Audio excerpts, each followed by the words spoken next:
Assalamualaikum warahmatullahi wabarakatuh. Salam sejahtera untuk kita semua. Selamat datang di channel kami, Hasata, Hasanah Semesta untuk semua. Sahabat Hasata yang budiman, sekarang saya akan menunjuk Raden Mantri Sang Pancari Wirbatikta. Raden Pati akan dijabat oleh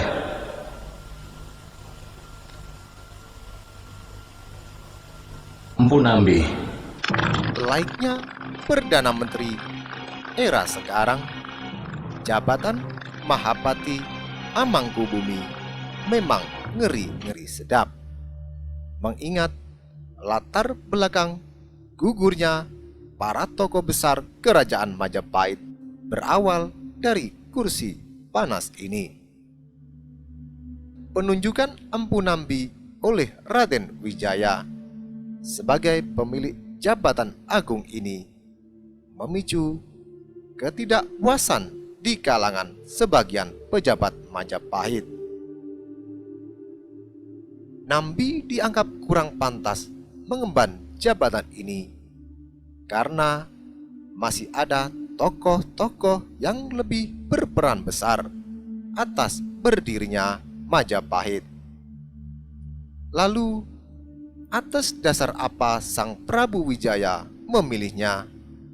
Dan bagaimana pula hubungannya dengan Raja kedua Majapahit, Jayanegara?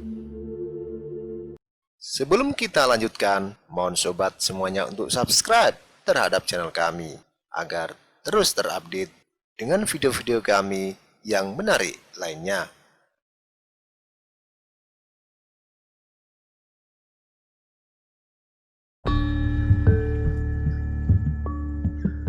Serat Pararaton dan Kidung Panji Wijayakrama mengisahkan Empu Nambi adalah salah satu abdi Raden Wijaya yang ikut mengungsi ke tempat Arya Wiraraja di Songenep ketika Singhasari runtuh tahun 1292. Pada saat Raden Wijaya menyerang Kadiri tahun 1293, Nambi berjasa membunuh pengikut Jaya Katwang yang bernama Kebo Rubuh.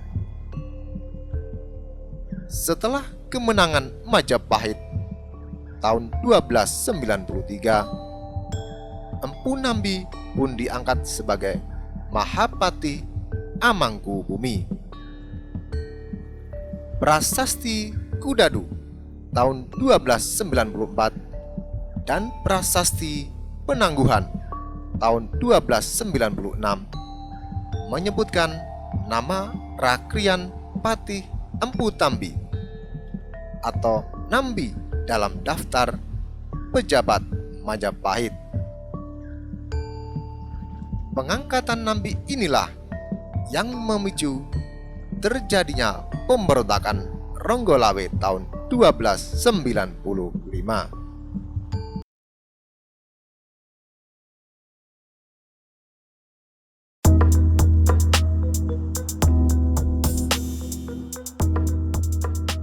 Dalam Kidung Harsa Wijaya dan Kidung Sorandaka diceritakan bahwa Empu Nambi adalah putra Pranaraja. Nama Pranaraja juga ditemukan dalam Prasasti Kudadu dengan nama lengkap Rakrian Mantri Sang Pranaraja Empu Sina. Namanya disejajarkan dengan Arya Wiraraja dan Arya Adikara alias Ronggolawe. Penunjukan Empu Nambi oleh Raden Wijaya ini tidak bisa disalahkan karena selain kedekatan sejak dari kerajaan Singhasari, Empu Nambi mempunyai kemampuan yang mumpuni memimpin pasukan dalam peperangan.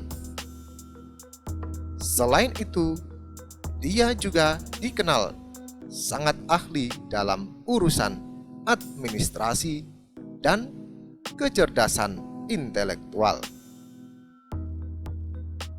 Kemampuan inilah yang digunakan Raden Wijaya untuk membangun Majapahit hingga akhirnya terus berkembang sampai memasuki masa pemerintahan putranya Prabu Jayanegara.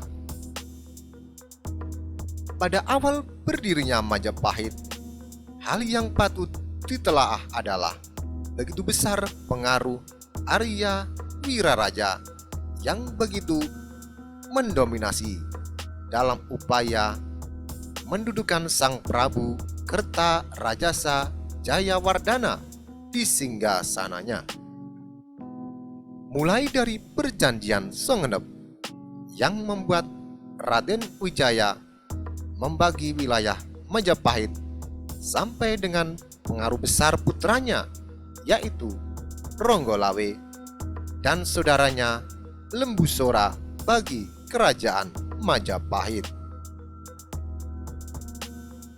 Klan Wiraraja yang begitu mendominasi tersebut mungkin saja menjadi pertimbangan Sang Prabu dalam memerintah Majapahit, termasuk memilih Empu Nambi, abdi setia Sang Prabu sejak menjadi panglima di Singhasari, yang dipandang lebih bisa diandalkan sebagai kaki dan tangan Raden Wijaya dalam mengendalikan kerajaan Majapahit.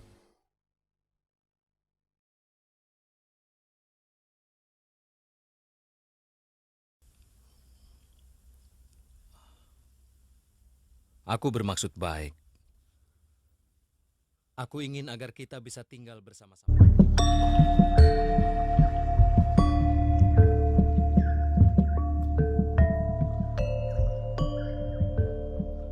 Dalam pemerintahan Majapahit sendiri, ketika Prabu Jayanegara naik takhta dan menyingkirkan Putri Tribuana Tunggadewi, Empu Nambilah yang berada di garda depan untuk menentangnya. Hal tersebut mengingat Ibu Jayanegara, Darapeta, merupakan keturunan dari Kerajaan Darmasraya dari Pulau Sumatera. Empu Nambi lebih memilih Tribuana yang ibunya berasal dari keturunan Kertanegara, raja terakhir Singhasari.